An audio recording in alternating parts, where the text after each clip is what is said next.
예, 요한계시록 3장입니다.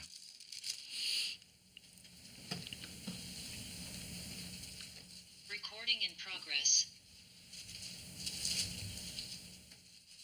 요한계시록 3장.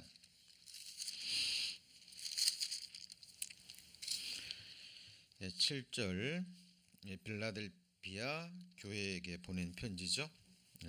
3장 7절부터 제가 봉독합니다.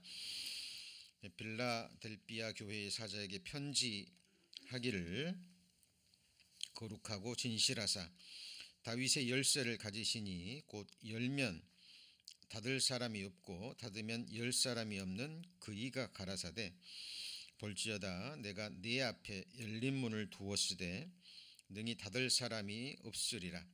내가 내 행위를 아노니 내가 적은 능력을 가지고도 내 말을 지키며 내 이름을 배반치 아니하였도다.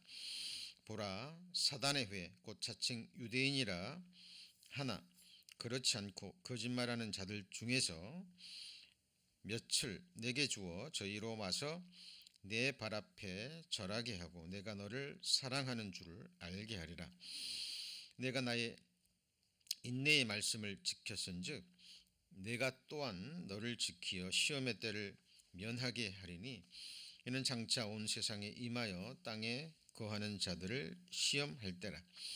내가 속히 말이니 내가 가진 것을 굳게 잡아 아무나 내 면류관을 빼앗지 못하게 하라. 이기는 자는 내 하나님 성전의 기둥이 되게 하리니 그가 결코 다시 나가지 아니하리라. 내가 하나님의 이름과 하나님의 성 곧 하늘에서 내 하나님께로부터 내려오는 새 예루살렘의 이름과 나의 새 이름을 그의 위에 기록하리라. 귀 있는 자는 성령이 교회들에게 하시는 말씀을 들을지어다. 요한계시록 강의 18번째 시간입니다. 오늘은 이제 읽은 빌라델비아 교회에 보낸 편지를 본문으로 해서 다윗의 열쇠를 가진 예수 그리스도라는 제목으로 함께 말씀 배우고자 합니다. 예수님께서 친히 빌라델비아 교회에 보낸 편지와 지금 우리 각인과 어떤 관계가 있으며 또 마지막 시대를 살아가는 우리 그리스도인들에게 어떤 교훈과 또 가르침을 주는지 지금부터 살펴보겠습니다. 빌라델비아 교회는 적은 능력을 가지고도 예수의 말씀을 지켰고 또 예수의 이름을 배반하지 않았다라는 예수님의 칭찬을 들은 교회입니다. 7교회 가운데 서머나 교회와 함께 책망 없이 칭찬만 받은 교회 중에 하나입니다. 그리고 7년 환란이라 불리우는 시험의 때를 면하게 하리라는 특별한 또 약속을 받은 교회입니다. 빌라델비아 지역은 그 역사적으로 큰 지진이 많았던 곳이라고 합니다. 그리고 포도 생산주로 유명해서 아주 유명한 그 포도주 사업이 활발했던 곳이라고 하고요. 대부분의 지역에 사는 사람들이 그것을 주업으로 삼았다고 합니다. 그리고 그 AD 17년에 이 빌라델비아 지역에 큰 지진이 일어나 가지고요. 도시 전체가 무너지는 대지진이 일어났다고 합니다. 지금도 그렇지만 지금처럼 이렇게 건축 기술이 발달하고 과학이 발달한 시대에도요. 이렇게 큰 지진이 일어나면 정상적으로 회복할 때까지 몇십 년이 걸린다 그래요. 그런데 이 당시에는 어땠을까요? 거의 100년 이상이 걸렸다고 합니다. 그러니까 이 빌라델비아 지금 요한계시록 기록될 당시가 로마 도미티안 황제 AD 약 95년경의 일이거든요. 그러니까 뭐 한 7, 80년이 지났지만 아직도 그 지진의 피해 때문에 어려움을 겪고 있었던 시기고요. 그리고 도미티안 황제가 이탈리아의 그 포도주 산업을 부흥시키기 위해서 경쟁 상대가 되는 이 빌라델피아에 있는 모든 포도나무를 다 베어버렸다고 합니다. 역사의 기록에도 나오는 이야기입니다. 그래서 지금 이 빌라델피아 교회는 지진으로도 여전히 어려운 시기에 있고, 또 도미티안 황제가 포도나무까지 다 베어버렸으니까 얼마나 어렵고 힘들었을까요? 그리고 오늘 본문에 나왔듯이 자칭 유대인이라 하는 사람들의 핍박까지 있었어요. 그러니까 빌라델피아 교회의 성도들은 2중 3중으로 지금 고통을 겪는 시기입니다. 7 교회 중에서 가장 부유했던 마지막 교회, 이제 다음 주에 배울 라오디가 교회는 모든 것이 풍부했지만 주님이 거하시지 않는 사람들의 교회였죠.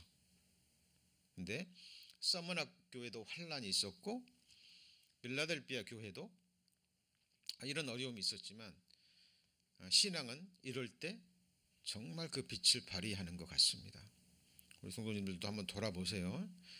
정말 우리가 고난이 있을 때, 고통이 있을 때, 내 몸에 큰 병이 있거나 정말 어려운 직면에 처했을 때 중심에서 정말 부르짖듯이 하나님을 구하는, 그래서 고난과 어떤 질병과 환난 가운데서 이 믿음의 힘은 정말 발휘하는 것을 우리는 또 알 수 있습니다. 이런 역사적인 시대적인 어떤 배경들을 이해하시고 빌라델피아에 보낸 편지를 읽으시면 훨씬 더 이해가 빠르리라 생각합니다. 예수님이 이 빌라델피아 교회에 보낸 예수님의 모습이 7절에 나와 있죠. 거기 보면 거룩하고 진실하사 다윗의 열쇠를 가지시니 곧 열면 닫을 자가 없고 닫으면 열 사람이 없는 그이가 가라사대, 이렇게 돼 있죠. 그리고 이어지는 말이 네 앞에 열린 문을 두었다고 하고요. 자, 그리고 네 행위를 아노니 네가 적은 능력을 가지고 네 말을 지키며 내 이름을 배반치 아니하였도다. 자, 칭찬이 이어지죠. 그렇죠? 그렇다면 이 열린 문의 의미는 긍정적인 의미가 되겠죠. 자, 그리고 그 앞에 칭찬하시고 축복하시기 전에 거룩하고 진실하사, 이렇게 되어 있는데요. 이 거룩하다라는 원어는 하나님에게만 쓰여지는 단어입니다. 그 말은 예수님이 곧 하나님이라는 의미도 되는 거죠. 그리고 그 다음에 표현된 단어가, 그 다음에 진실하사 그랬죠. 한번 같이 해보실까요? 진실하사. 자, 이 진실하다라는 것은, 자, 여기 한번 보시면 알레디노스라는 원어인데요. 이것은 실제하는, 진짜의라는 의미입니다. 그러니까 왜 안 나오죠?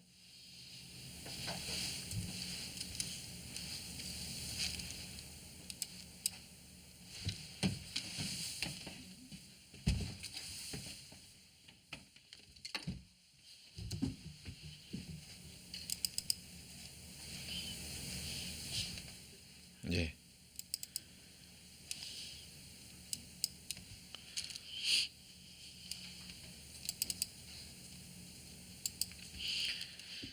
자, 이 알레디노스라는 원어는 진짜의 실제하는이라는 의미를 가지고 있어요. 그러니까 세상에서 말하는 진실하다라는 의미와는 조금 다르죠. 그리고 그렇기 때문에 신뢰할 수 있는 이라는 원어적인 의미를 가지고 있습니다. 그러니까 예수님은 거룩하실 뿐만 아니라 진실하다, 그 말은 예수님은 거짓을 말하시는 분이 아니고 예수님의 말씀은 곧 실제요 실상이라는 겁니다. 그래서 우리 인생들이 신뢰할 수 있다라는 의미가 되는 거예요. 이걸 빌라델피아 교회 고난 중에 있는, 적은 능력을 가지고도 예수님의 말씀을 지키고 그 이름을 배반치 않은, 예수님이 사랑한다라고 고백하는 빌라델비아 교회 성도들에게 계시하시는 예수님의 모습입니다. 자, 우리 지난 작년 우리 비전 말씀 시편 91편에 보면 예수님의 하나님의 진실하심은 그의 진실하심은 방패와 손 방패가 되나니. 제가 1년 동안 그 말씀이 너무 마음에 와 닿았습니다. 이렇게 표현할 수도 있잖아요. 하나님의 전지전능하심은 방패와 손방패가 되나니. 예수님의 권세는, 그죠? 예수님의 지혜는 방패와 손방패가 되나니. 이렇게 표현하면 훨씬 더 마음에 와 닿을 것 같은데 그 표현을 쓰지 않고 그의 진실함은 그랬죠. 그러니까 진실하신 하나님인데 그 하나님이 우리에게 주신 약속의 말씀은 반드시 지키신다는 의미입니다. 그것이 방패라는 것은 큰 어떤 공격에 대한 방패고요. 손방패는 가까운 곳에서, 그죠? 우리의 내부에서 오는 어떤 화살을 공격을 막는 방패가 되는 겁니다. 하나님은 진실하신 분이십니다. 자, 그런데 사람은 진실하지 못하잖아요. 그렇죠? 자, 성경에 뭐라고 기록되어 있습니까? 사람은 다 거짓되되 오직 하나님은 참되시다 할지어다. 그런 말씀이 있잖아요. 자, 이 말씀을 오해하시면 안 돼요. 자, 인간의 관점에서 보면, 인간의 시선으로 보면 정말 진실되려고 노력하고 거짓 없는 삶을 살려고 노력하는 사람들이 있습니다. 그러나 기억하셔야 돼요. 하나님이 우리를 바라보시는 관점은 하나님 자신입니다. 그렇죠? 우리는 누구처럼 진실해야 돼요? 하나님처럼. 누구처럼 거룩해야 됩니까? 하나님처럼. 누구처럼 온전해야 돼요? 하나님처럼이에요. 하나님은 우리 성도님 한 분 한 분을 다른 사람과 비교하지 않습니다. 많은 사람들이 자기의 거룩함을, 자기의 진실함을 다른 사람과 비교해서 생각해요. 하나님 그렇지 않아요. 하나님 수준에 놓고 한 사람을 판단하십니다. 그러니까 우리는 하나님처럼 거룩하고 하나님처럼 온전해야 될 존재예요. 이유는 우리를 처음부터 하나님은 하나님의 형상대로 창조했기 때문에 그래요. 그래서 인간의 진실함은 하나님 앞에 우리 자신을 깨닫고요. 우리는 결코 하나님처럼 거룩하지 못하고 하나님처럼 진실하지 못하다는 것을 고백하는 것. 그것이 인간의 진실함입니다. 그리고 그 모습 그대로, 거짓된 모습 그대로, 만물보다 거짓되고 부패한 마음을 가진 그대로, 죄 있는 모습 그대로 예수님 앞에 나아갈 때 예수님은 하나님의 거룩함으로 우리를 덮어 주십니다. 자, 그리고 이 진실하다라는 의미를 성경에 기록되어 있는 여러 가지 약속의 말씀, 특별히 가장 중요한 복음 말씀과 한번 연관지어서 생각해 보고자 합니다. 이 실제의, 진짜의, 진실하다는 의미가 무엇인지. 자, 예를 들면 이런 거죠. 자, 지금 대낮을 향해서 대낮이 지금 되어가고 있죠. 태양이라는 것이 실제하죠. 그 태양에서 나오는 빛이라는 게 실제하잖아요.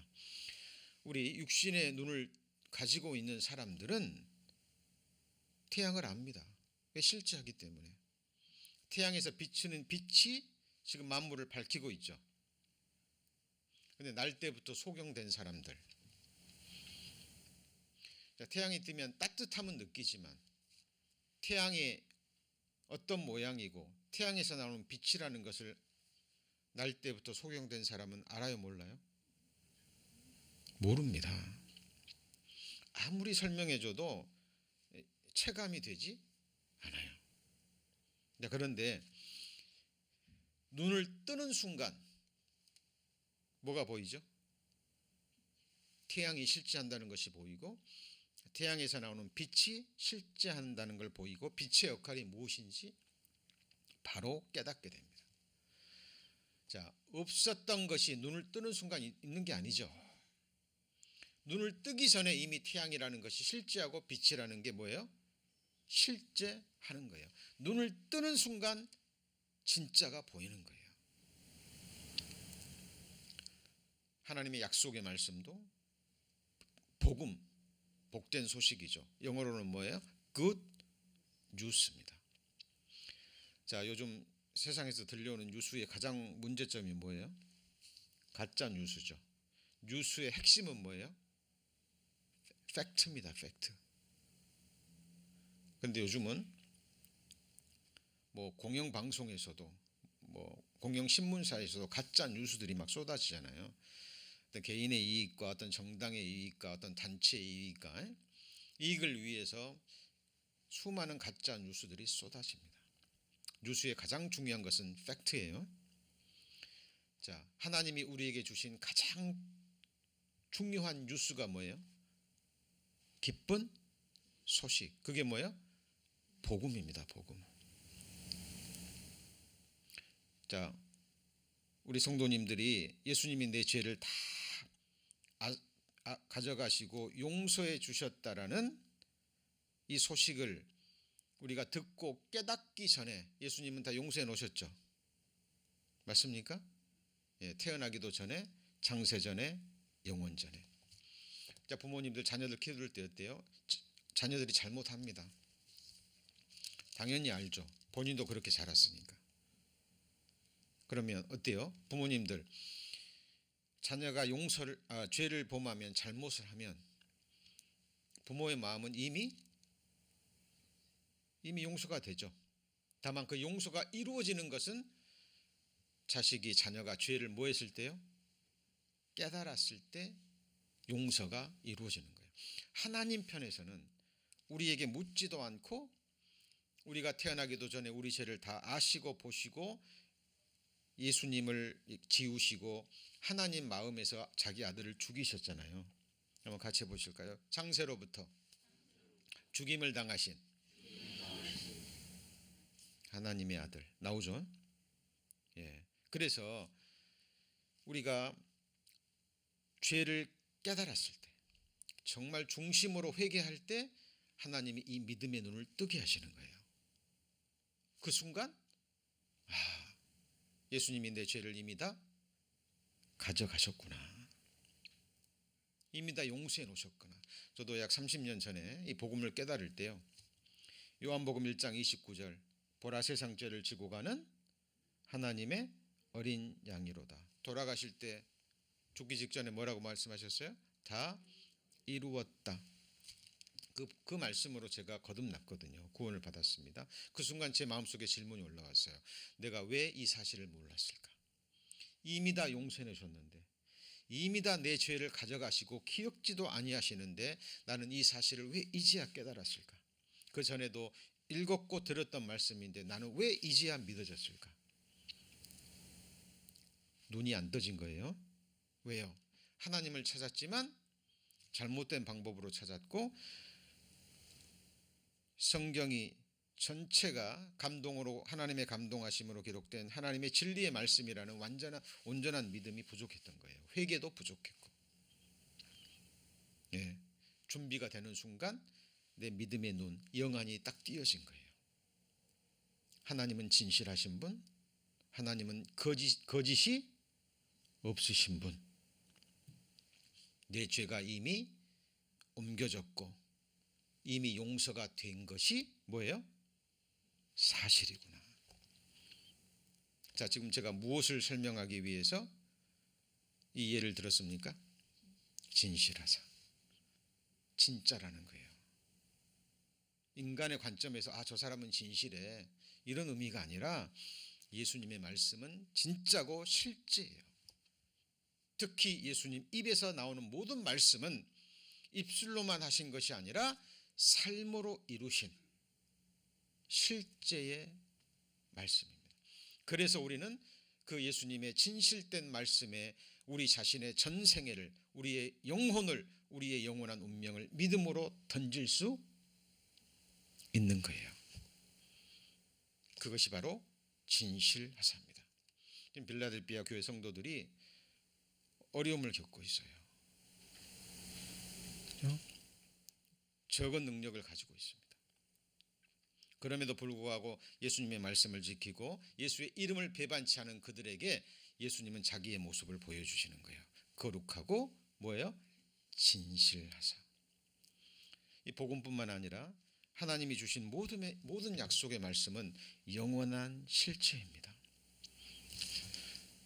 우리 성도님들은 무엇에 누구에게 여러분의 인생 전체를 맡기실까요? 여러분의 영원한 운명을 무엇에 의지하시겠습니까? 예. 자, 이 질문은 우리 성도님들이 자신에게 계속 던져야 될 질문입니다. 특별히 우리가 주의할 것은 우리 자신을 의뢰하지 않는 거예요. 예, 모든 것 중에서 가장 의뢰할 수 없는 대상이 누굴까요? 자신입니다. 사도 바울은 율법의 행위로는 흠이 없는 자입니다. 하나님을 향한 열심을 가지고 있었어요. 3층정까지 갔다 온 사람입니다. 하나님은 그에게 마음의 사형 선고를 내릴 정도로 극한 환난을 허락하셨어요. 왜 바울에게, 그 위대한 바울에게 하나님은 그런 환난을 허락하셨을까요?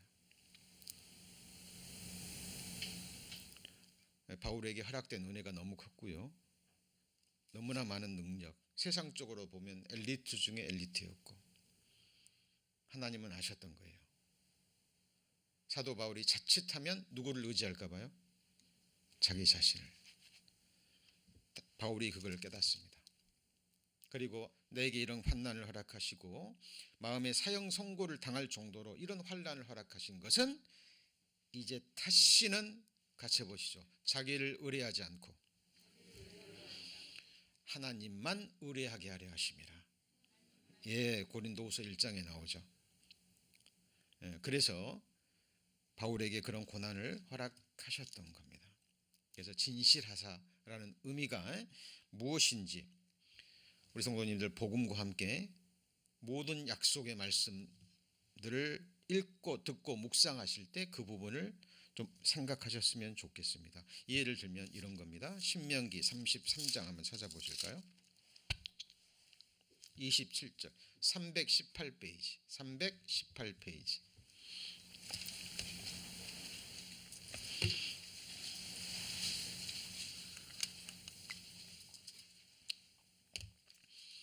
신명기 33장 27절입니다.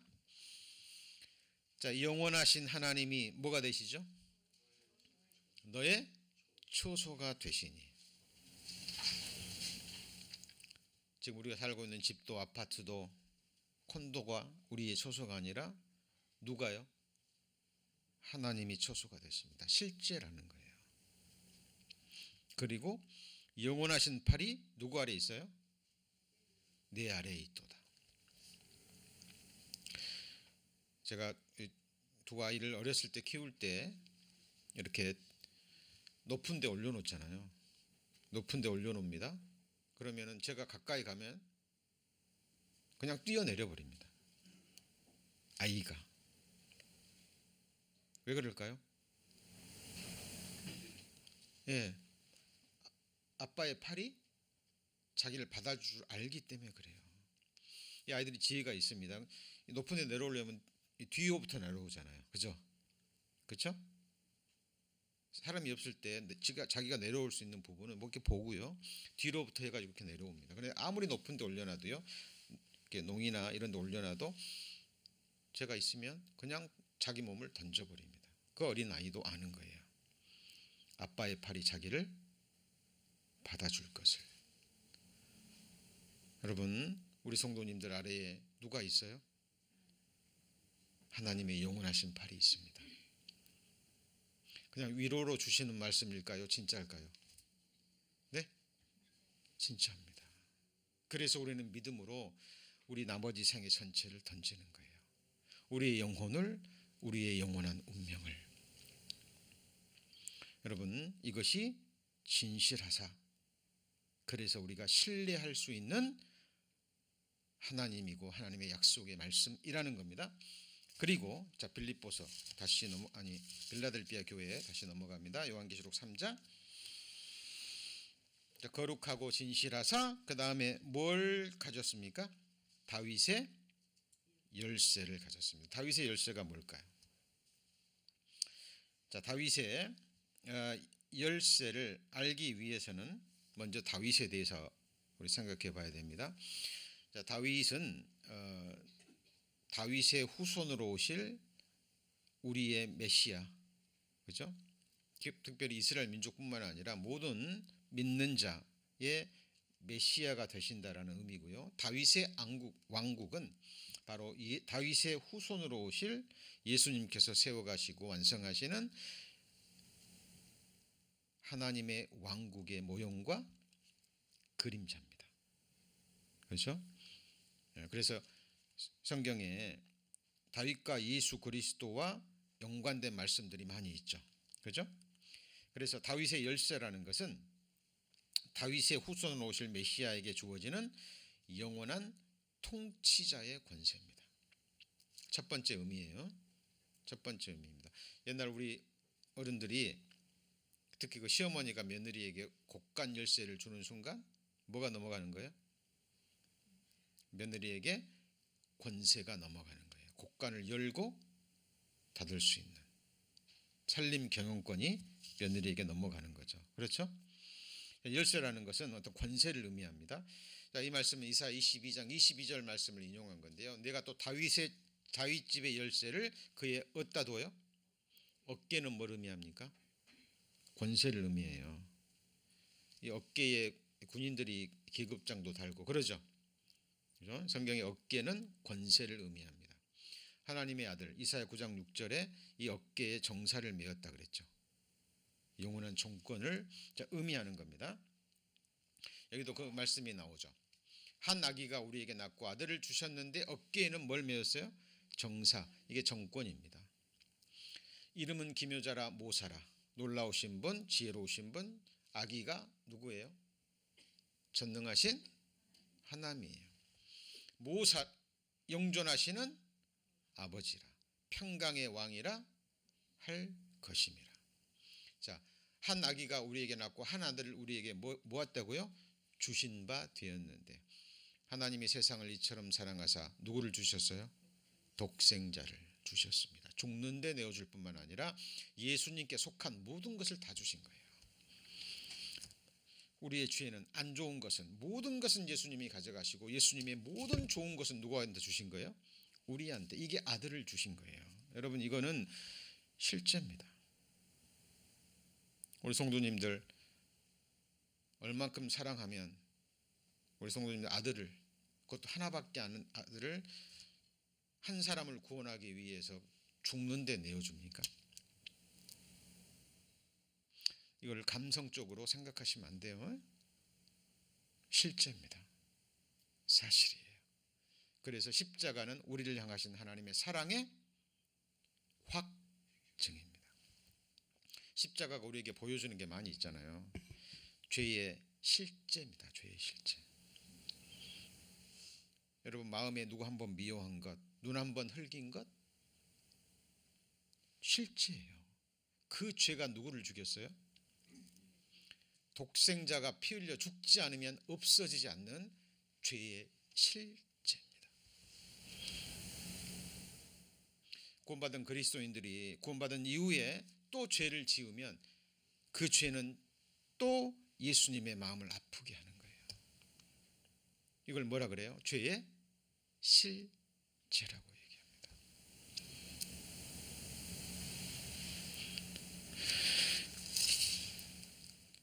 전능하신 하나님의 평강의 왕입니다. 그런데 다윗의 위에 앉아서 그 나라를 뭐 한다고요? 굳게 세고. 여기 보세요. 그 아들이 어디에 앉아요? 다윗의 위에 앉아서 뭘 세워요? 그 나라를 굳게 세웁니다. 다윗의 나라는 누구 나라예요? 예수님의 나라인 거예요. 다윗의 왕국은 예수님의 왕국의 모형과 그림자입니다. 만군의 여호와의 열심히 이루시는 것이 바로 다윗의 집이고 다윗의 나라예요. 교회와 왕국과는 달라요. 그러나 교회는 하나님 왕국의 한 중요한 일부분을 차지하고 있습니다. 구약 성도는 교회에 들어가지 않아요.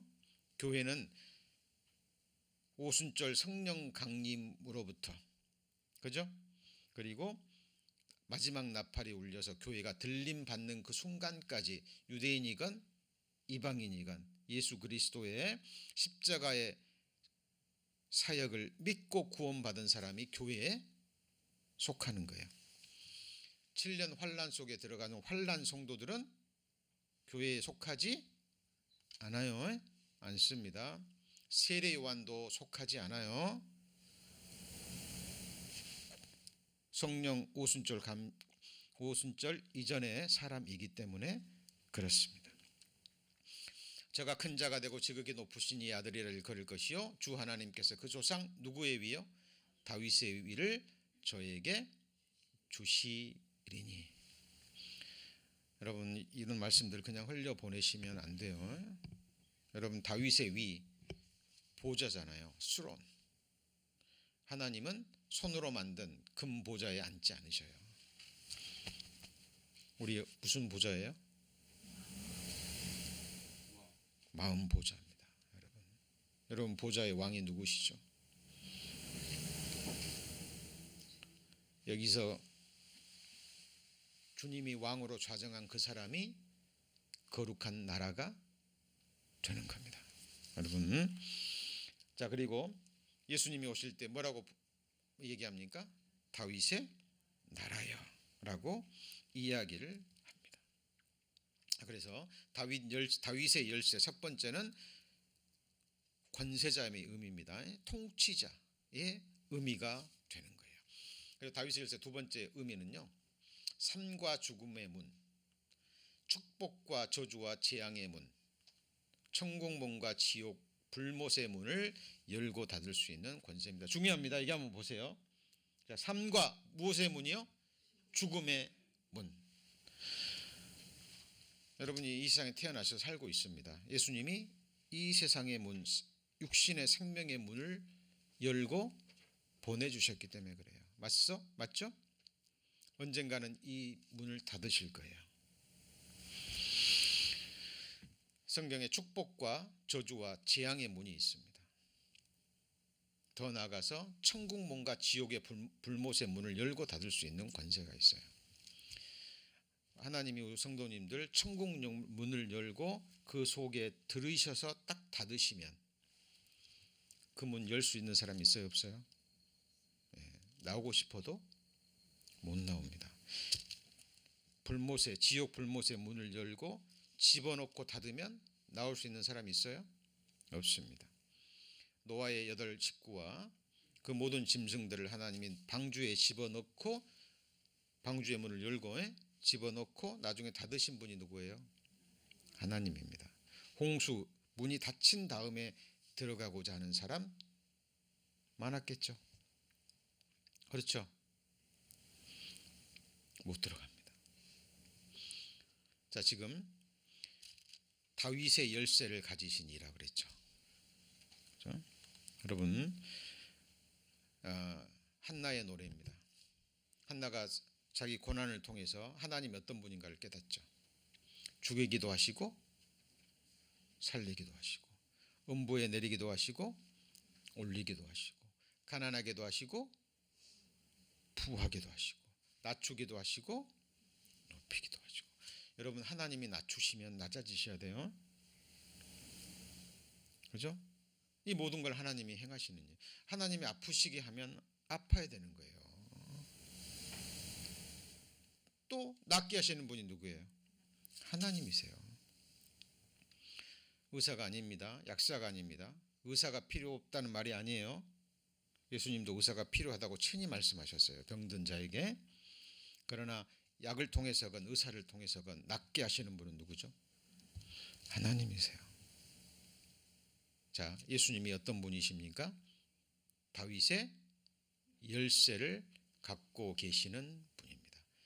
나 곧 내가 그인 줄 알라. 나와 함께하는 신이 없도다. 내가 죽이기도 하며 살리기도 하며 상하게도 하고 낫게도 하나니 내 손에서 능히 건질 자 없도다. 우리 성도님들 하나님을 막연히 아시면 안 돼요. 내 체험으로 아시면 안 돼요. 기록된 말씀으로 아셔야 됩니다. 이것이 실제입니다. 진실하다는 의미예요. 그죠? 내가 오늘날 천재를 불러서 너희에게 증거를 삼노라. 내가 생명과 사망과 복과 저주를 네 앞에 두었은즉 너와 내 자손이 살기 위하여 뭘 택하고요? 생명을 택하고. 생명을 택한다는 게 뭘 택하는 거예요? 같이 해보시죠. 내가 길이요 진리요 생명이니 누구를 선택하는 거예요? 예수 그리스도를 선택하는 겁니다. 예수 그리스도를 선택하는 것은 예수 그리스도를 보내신 성부 하나님을 선택하는 거예요. 예수 그리스도를 선택하는 것은 예수 그리스도가 누구인지 알게 하시는 분은 오직 성령 하나님이십니다. 아까 아들을 주셨는데 아들이 아버지라 그랬죠. 왜요? 아버지와 아들은 하나이기 때문에. 나를 본 자는 누구를 봤어요? 아버지를 보았거늘. 이 말을 듣고 참나마도다 대사장들이 막 옷을 찢고 그리고 이를 갈잖아요. 예수를 죽이려고. 근데 예수님은 거짓말한 게 아니에요. 예수님이 거룩하사 진실하신 분이라 그랬죠. 사람이 그 말을 하면 우스운 이야기입니다. 그러죠? 근데 예수님이 거룩하다, 나는 진실하다 이 말을 하지 않으면 예수님은 스스로 거짓말하시는 분이에요. 왜요? 예수님은 정말 거룩하시고 진실하신 분이기 때문에. 그게 사실이기 때문에 그래요. 많은 하나님을 알지 못하는 사람들이 그럽니다. 내가 진리다. 예수님이 진리다. 그러죠? 유일하시고 전지전능하신 하나님 한 분뿐이다. 그러면 다른 종교를 믿는 사람들은 독단적이다, 배타적이다 그래요. 다른 종교를 인정하지 않는다 그럽니다. 그런데 여러분 생각해 보세요. 그게 진리기 때문에 그렇게 말씀하신 거예요.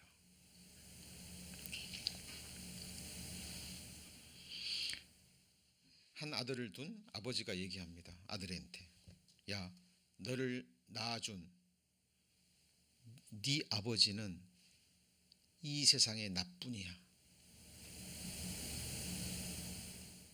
그 아버지가 독단적입니까? 배타적입니까? 그 아버지가 거짓말하는 거예요? 그건 진리인 거예요. 사실을 사실대로 말하지 않으면 그 육신의 아버지는 거짓말장이가 되는 거예요. 이게 실제잖아요. 그 아들을 낳은 아버지는 두 사람이 될 수 있어요, 없어요? 네? 없어요. 우리 성도님들 만드신 분은 누구예요? 하나님이에요. 하나님이 성자 예수 그리스도를 통해서 모든 것을 만드신 거예요. 그래서 예수님도 창조주 하나님이신 거예요. 우리가, 그렇죠. 아담 만들 때도 누가 만들었어요? 우리가. 성삼위 하나님이. 우리 성도님들을 만들 때도 누가요? 우리가. 이거 진리입니다. 진리예요. 우리 성도님들 예수를 그냥 우리를 구원하시기 위해서 하나님이 그냥 만드신 피조물 정도로 생각하면 안 됩니다. 이 실제로 초대교회부터 이런 이단 교리가 있었다니까요. 예수님은 하나님이 아니다. 창조물 중에서 가장 뛰어난 존재지만 피조물이다. 우리를 구원하시기 위해서 만든 희생 제물이다. 그럽니까? 아니에요. 예수님은 저와 여러분의 모든 것입니다. 여러분 누구를 선택하시겠습니까? 예수 그리스도. 빌라델비아 교회 성도들은 누구를 선택했어요? 예수 그리스도. 그래서 그에게 칭찬하시면서 뭘 주신 거예요? 열린 문. 같이 해보시죠. 열린 문. 그러면 열린 문은 무슨 열린 문일까요? 하나님 보실 때 좋은 것. 그렇죠? 사람 볼 때 좋은 게 아니에요. 하나님 보실 때 좋은 축복의 문입니다. 축복의 문도 많이 있죠. 영육간의 축복의 문 포함한 겁니다. 자, 그리고 아까 말씀드렸죠. 이 열쇠가, 다윗의 열쇠 중에 하나가 천국을 여는 열쇠, 메시아 왕국을 여는 열쇠예요. 베드로가 주는 그리스도시요 살아계신 하나님의 아들이니다라는 그 믿음의 고백을 들으시고 이 열쇠를 주신 겁니다. 자, 그리고 사망과 무슨 열쇠예요? 음부의 열쇠를 가졌습니다. 자, 그리고 이 모든 것을, 그러니까 어떤 사람에게는 천국 문을 열어주시고 축복의 문을 열어주시고, 어떤 사람에게는 음부의 문을 열어주고 저주의 문을 열어주고 사망의 문을 열어줘요. 기준은 무엇입니까? 하나님이 주신 자유의지로 누구를 선택하느냐 하는 거예요. 여기서는 어느 누구도 관여할 수 없습니다. 어느 누구도. 그러나 그 선택에 대한 책임은 누가 져야 되죠? 네? 자기 자신이 지는 겁니다. 여호수아가 가나안 정복 전쟁을 승리로 이끌죠. 그러면 이렇게 얘기해야 되잖아요. 너네들 하나님 살아계신 거 알잖아. 하나님이 우리에게 이 승리를 주셨다. 이 땅을 주셨다. 너네들 여호와 섬기는 것이 마땅해. 여호와 섬겨. 그랬습니까? 그랬어요, 안 그랬어요? 안 그랬어요. 너희가 오늘날 섬길 자를 택하라. 나와 내 집은 같이 해보시죠. 오직 여호와만 섬기겠노라. 예수님이 제자들에게 말씀하시죠. 너희가 나를 따라오려거든. 구원받고 나서도 따라갈 수도 있고 안 따라갈 수도 있어요.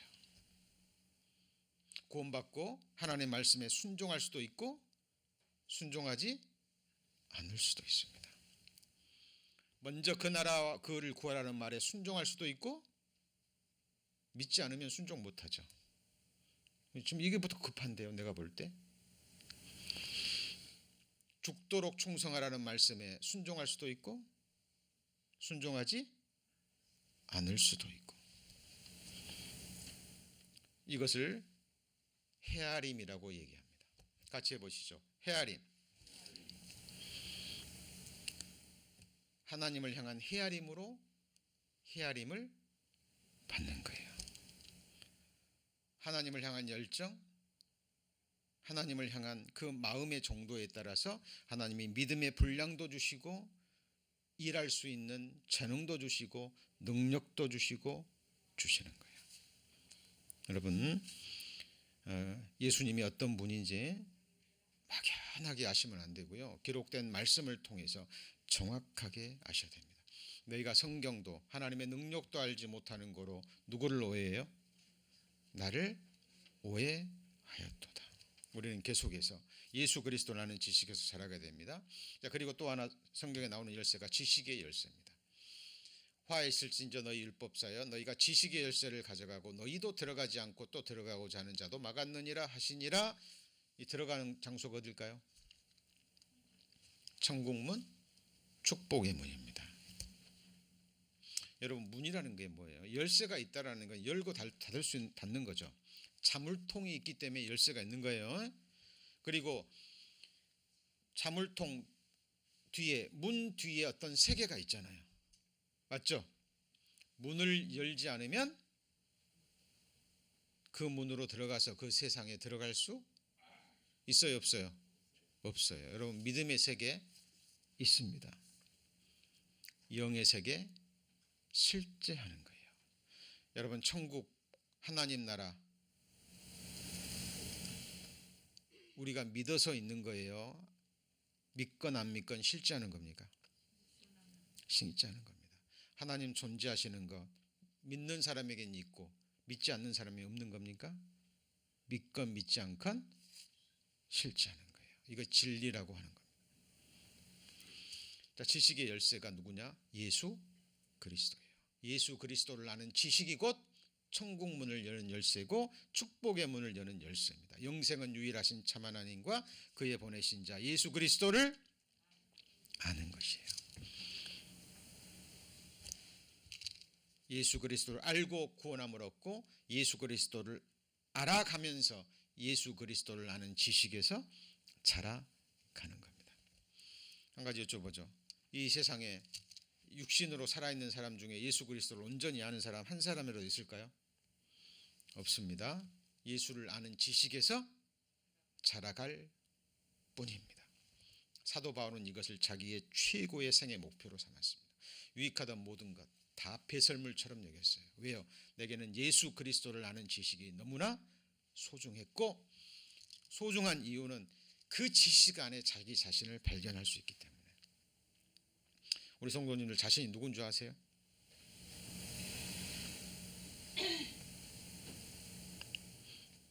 예수님이 알게 하지 않으면 모릅니다. 예수님을 아는 것은 곧 누구를 아는 거예요? 나를 아는 거예요. 왜? 그분이 나를 지었고 그분이 나를 구원하셨고 내가 누구인지 또 어떤 사람이 어떤 존재가 되어야 되는지 아는 분은 오직 예수 그리스도이기 때문에, 그리고 그런 나를 완전케 하실 수 있는 분도 오직 누구예요? 예수 그리스도입니다. 여러분, 예수님을 그냥 이 세상에서 그냥 육신의 축복 정도 주는 분으로 그렇게 생각하시면 안 돼요. 이 세상의 영육간의 축복도 필요하시면, 그것이 하나님께 영광이 되면 그것도 주시는 분이 누구죠? 그것도 예수님이에요. 그것도 예수님. 자, 빌라델피아 교회 사적에 편지하기를 거룩하고 진실하사. 지금 제가 진실하사 이 말씀 가장 중요한 키워드입니다. 다윗의 열쇠를 가지시니 두 가지 의미 말씀드렸죠? 열면 닫을 사람이 없고 닫으면 열 사람이 없는 그분이 가라사대. 자, 8절입니다. 볼지어다 내가 네 앞에 뭘 두었어요? 열린 문. 무슨 열린 문일까요? 축복의 문, 천국의 문. 맞죠? 그렇죠? 자, 그리고 열린 문 가운데서도요, 그리스도인들에게 뭐 영육간의 축복, 좋은 문이죠. 그렇죠? 우리가 주님 앞에 구할 수 있는 거예요. 그리고 영광을 위한 고난. 자, 죄를 짓고 어떤 형벌의 고난은 우리가 받으면 안 되겠죠. 그렇죠? 그런데 연단을 위한 고난과 영광을 위한 고난은 그거는 뭐예요? 그건 축복의 문이에요. 그거는 믿음이 허락하는 사람에게만 하나님이 주시는 겁니다. 그리고 그리스도인들에게 가장 중요한 문은 바로 이 전도할 문입니다. 여러분 경험해 보셨죠? 내가 아무리 전도하려 그래도 안 되는 경우가 있죠. 우리가 부족해서 안 되는 경우도 있습니다만은 그 사람이 끝까지 거절하는 경우도 많아요. 그래서 우리가 할 일은 기억하셔야 돼요. 우리가 다른 사람 구원할 수 있어요? 없어요? 없어요. 우리가 할 수 있는 건 딱 한 가지. 같이 해보시죠. 와 보라. 하나님 말씀이 이러하시다 하다 들어보라. 이게 답니다. 그래서 그러나 우리가 해야 될 길은 때를 얻든지 못 얻든지 말씀을 뭐 하는 거예요? 전하는 거죠. 그렇죠? 성도님들 정말 복음을 깨달으셨다면 기회 있는 대로, 요즘은 뭐 유튜브 영상 이렇게 해가지고 보낼 수도 있잖아요. 그죠? 듣고 안 듣고는 그 사람의 선택이지만 우리가 할 수 있는 대로 할 수 있는 최선을 다하셔야 됩니다. 그 중에서 하나님이 주시는, 같이 해볼까요? 전도의 문. 제가 기회 되는 대로 말씀드립니다. 우리 성도님들이 나머지 생에, 그리고 저희 교회가 주님 오실 때까지 단 한 사람의 영혼에게 전도할 수 있다면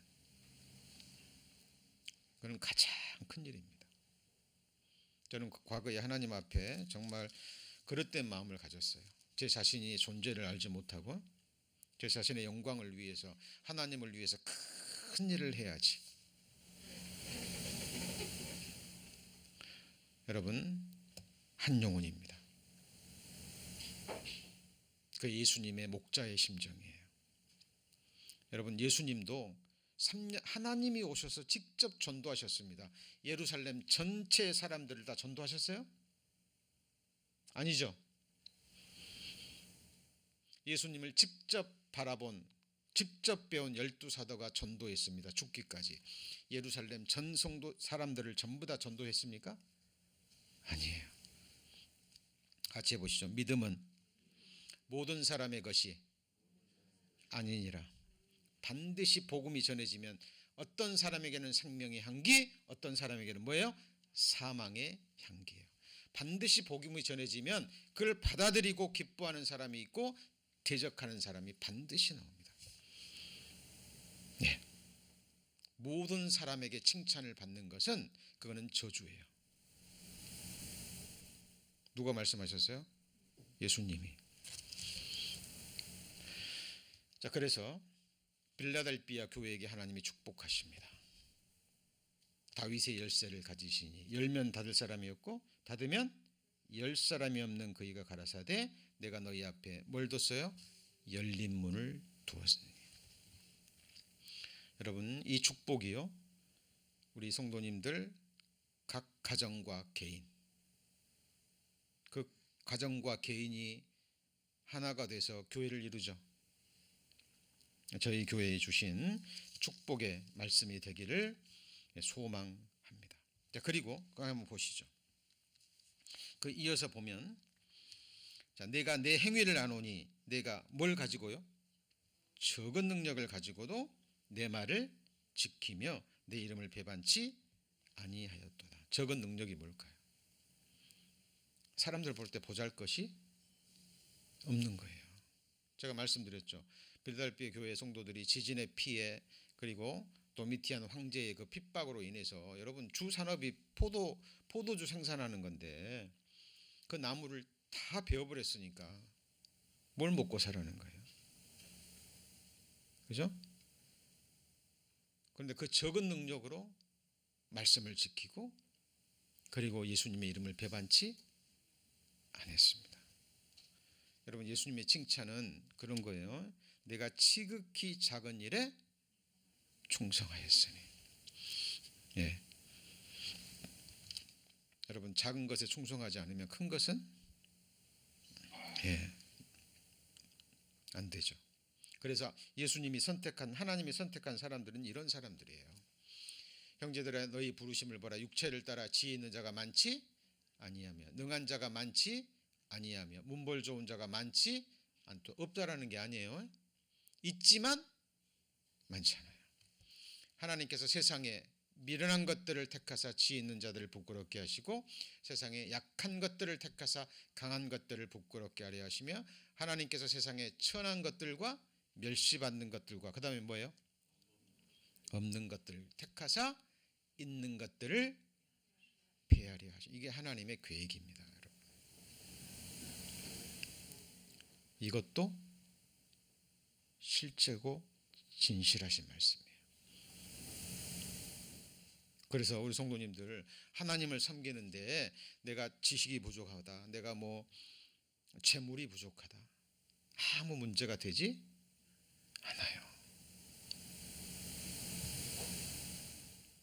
초대교회도 그런 특히 그런 데가 있었잖아요. 부자들이 오면 좋은 자리 내어주고 좋은 옷을 입고 금가락지를 찌러 오면 좋은 자리를 내어주고 엄하게 책망을 받죠. 그러죠? 그렇잖아요. 여러분, 하나님의 말씀입니다. 자, 빌라델비아 교회 성도들은 이런 사람들이 많았어요. 그래서 적은 능력을 가지고도 하나님을 말씀을 지켰다라고 이야기합니다. 자, 그리고 9절입니다. 아까 말씀드렸지만 보라 사단의 회에 곧 자칭 유대인이라 하나 그렇지 않고 거짓말하는 자를 중에서 몇을 내게 주어 저희로 와서 내 발 앞에 절을 하게 하고 내가 너를 사랑하는 줄을 알게 하리라. 대적들 앞에서 승리케 하시는, 대적들의 며칠 발 아래 꿇게 하시는, 결국 대적들의 보응을 보게 하신다는 약속의 말씀입니다. 시편 23편에 그런 말씀이 있죠. 주께서 내 원수의 목전에서 내게 뭘 베푸셔요? 상을 베푸시고 기름으로 내 머리에 바르셨으니 내 잔이 넘치나이다. 하나님이 결국 그렇게 하실 겁니다. 자, 그리고요 10절입니다. 내가 나의 뭘 지켰죠? 인내의 말씀을 지켰은즉 내가 또한 너를 지키어 시험의 때를 면하게 하리니 이는 장차 온 세상에 임하여 땅에 거하는 자들을 시험할 때라. 온 세상입니다. 이거는 7년 환란을 가리킵니다.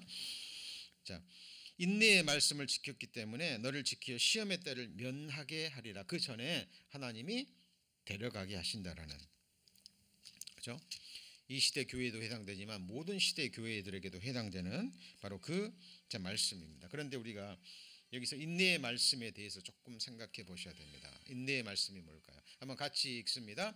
너희에게 인내가 필요함은 너희가 하나님의 뜻을 행한 후에 약속을 받기 위함이라. 여러분, 정말 하나님의 약속의 말씀을 믿는다면 그것이 인내로 드러납니다. 이것이 뭐냐면 믿음의 인내, 소망의 인내라는 거예요.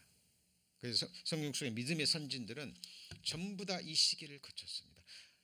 어느 누구도 하나님이 약속의 말씀을 주고 그냥 바로 준 적이 없어요. 그 사람이 그 하나님의 약속의 말씀을 믿고 의뢰할 때까지 그 믿음은 반드시 연단을 통과합니다. 히브리서 6장입니다.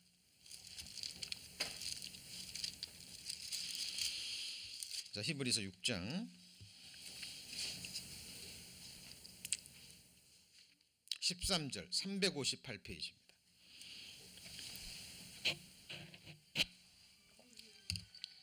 자, 358페이지 히브리서 6장 13절 하나님이 아브라함에게 약속하실 때에 가리켜 맹세할 자가 자기보다 더 큰 이가 없으므로 자기를 가리켜 맹세하여 가라사대 내가 반드시 너를 복주고 복주며 너를 번성케 하고 번성케 하리라 하셨더니 15절 같이 읽습니다.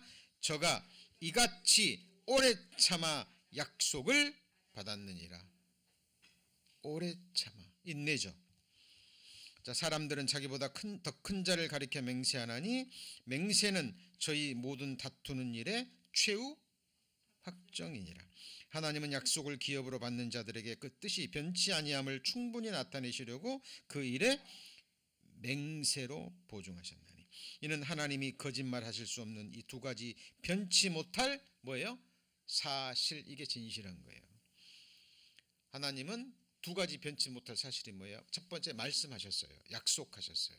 근데 하나님은 거짓말할 수 없는 진실하신 분이에요. 우리의 믿음의 근거는 이겁니다. 그런데 때를 따라 주어지는 우리의 형편이라는 게 있어요. 이걸 환경이라고 얘기합니다. 사탄은 이걸 가지고 우리의 믿음을 무너뜨립니다. 아브라함에게 아들 주겠다고 약속하셨는데 10년이나 지났어요. 가나안 땅에 들어간 지. 자기 몸도 늙어가고 사라의 경수도 끊어져 버리고 뭐지 이게? 10년이나 지났는데 사라가 믿음이 어때요? 믿음 없는 마음으로 넘어가 버립니다. 이제 큰일 났다. 이제 안 주시는갑다. 하갈을 통해서라도 아들 낳아야지. 하갈을 줘버립니다. 아브라함의 믿음은 연단을 받아요. 그죠? 그 연단을 통해서 나중에 아브라함의 믿음은 없는 것을 있는 것 같이 여기시며 죽은 자를 다시 살리시는 하나님을 의뢰하게 된 거예요. 누가요? 아브라함이. 하나님이 약속하셨잖아요. 하나님이 우리 성도님들을 위해서 예비하신 것. 고린도전서 2장 9절 하나님이 자기를 사랑하는 자들을 위해서 뭐 하신 거는요? 예비하신 것은 눈으로 보지도 못했고 귀로도 듣지도 못했고 마음으로도 생각지도 못했다 함과 같으니라. 이게 실제라니까요. 그러니까 천국에 대해서 하나님이 예비하신 것에서 아무리 설명해도 부족하다는 거예요. 그죠? 근데 그것이 실제하는 겁니다. 이걸 썩지 않고 더럽지 않고 쇠하지 아니하는 영광스러운 기업이라고 얘기합니다. 우리는 단지 믿음의 눈으로 그를 소망하고 바라볼 수 있을 뿐이죠. 그 세상에 들어가서 그 기업을 누릴 때까지 우리에게 필요한 것은 인내입니다. 그래서 믿는 자는 반드시 인내하게 되어 있습니다.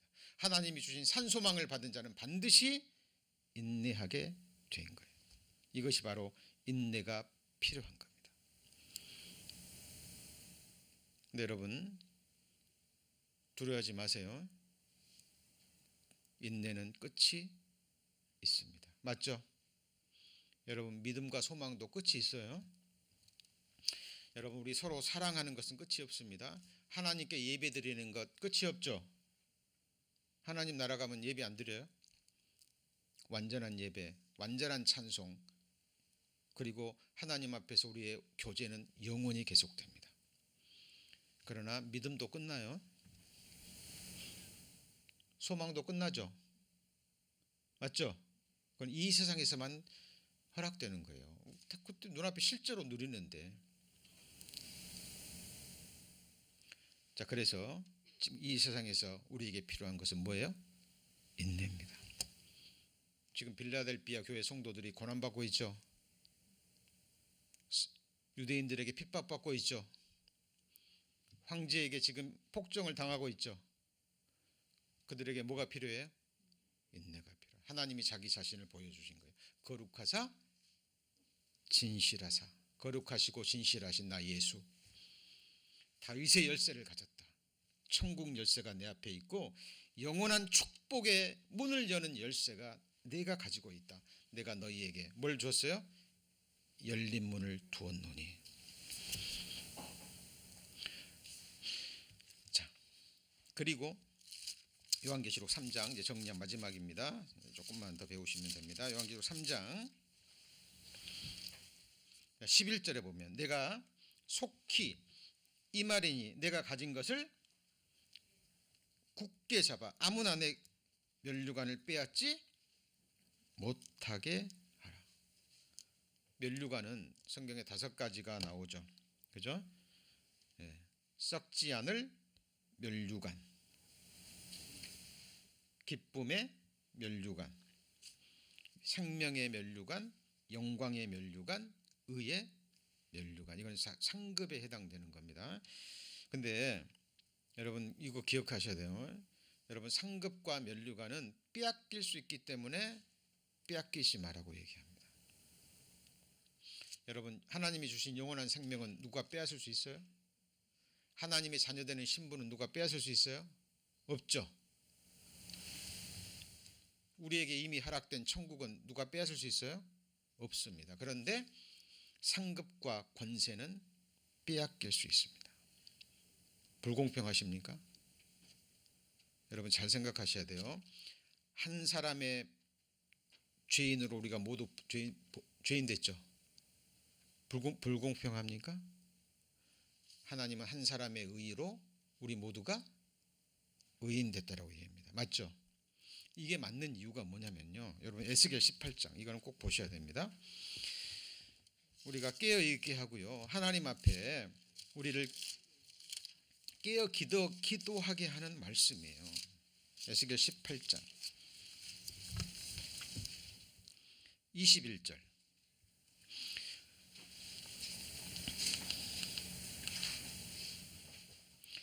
자, 에스겔 18장 21절. 그러나 악인이 만일 그 행한 모든 죄에서 돌이켜 떠나 내 모든 율례를 지키고 법과 의를 행하면 정령 살고 죽지 아니할 것이요. 22절 같이 읽습니다.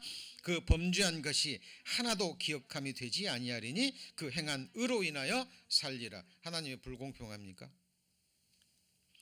여러분 하나님은 우리 인생들을 너무 잘 아셔요. 체질을. 그러니까 과거에 잘못 살았다 그래서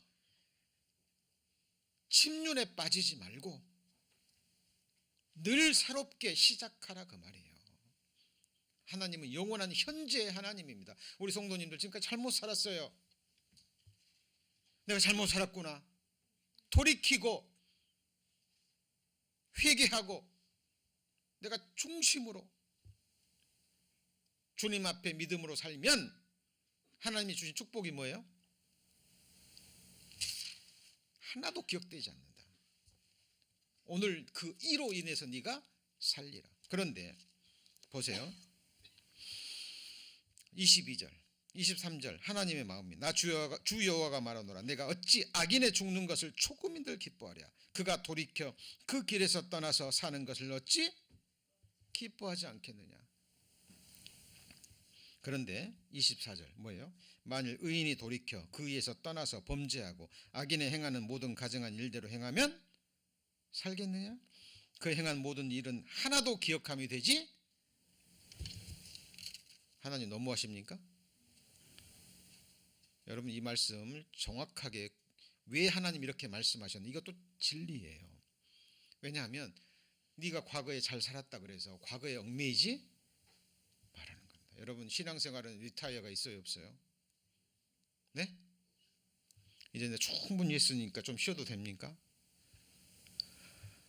여러분 선 줄로 생각한 자는 넘어질까 조심하라. 제가 이 말씀 깨닫고요 얼마나 두려워 떨었는지 모릅니다. 매일 매 순간 사도 바울 같은 사람도 내가 내 몸을 쳐서 복종하게 함은 하나님의 뜻을 행한 후에 내가 버림당할까 두려워함이라. 여러분 호흡, 마지막 호흡의 순간까지 우리 순례의 걸음은 계속돼야 됩니다. 여러분 안식은 주님 나라 가서 하셔요.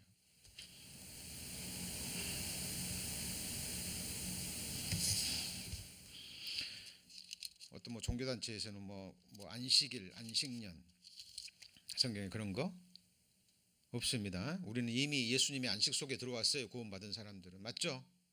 맞죠? 우리가 신앙생활하면서 잠깐씩 예수님도 피곤할 때 쉬셨어요. 그런 쉼을 말하는 게 아니야. 그거는 쉼은 필요한 거죠. 그러나 이 세상에 예수님의 어떤 것에도 안식을 둬서는 안 되고, 그죠? 그리고 내가 잘 살았으니까 오늘 마음 놓지 말하는 겁니다. 여기 보면 또 나오죠. 너희 상을 빼앗지 못하게 하라. 이 당시에는 천사 숭배함이 있었어요. 천사 숭배함. 이 잘못된 이단 교리가 딱 들어오잖아요. 그럼 새로운 거잖아요. 그럼 사람들이 귀가 쏠깃해가지고 거기에 마음이 확 쏠려버립니다. 지금까지 종도 위에 잘 살았던 사람들이 여기에 빠져버리면 곁길로 가면 악을 행한 거잖아요. 거기서 돌이키지 않는 한 다 잊어버리는 거예요. 빼앗기기 때문에 빼앗지 말라는 거예요. 빌라델피아 교회 성도들에게 지금 칭찬하시고 축복하시고 그 다음에 뭐 하시는 거예요? 경고하시는 거예요. 네가 지금 나한테 칭찬을 받지만 네가 가진 그 위대한 상급 하늘의 면류관 빼앗기지 않도록 하라. 그래서 성경에 끝까지라는 말씀이 많이 나옵니다. 같이 해보시죠. 끝까지.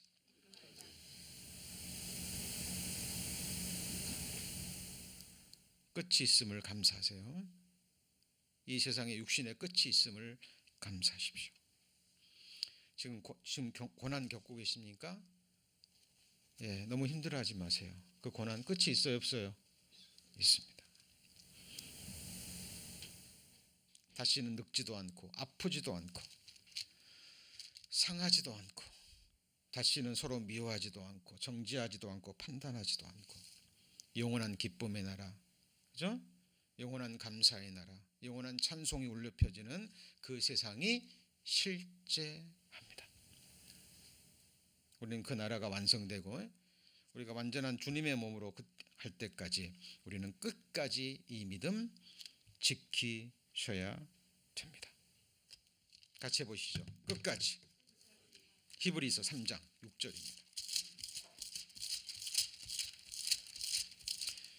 히브리서 3장 6절.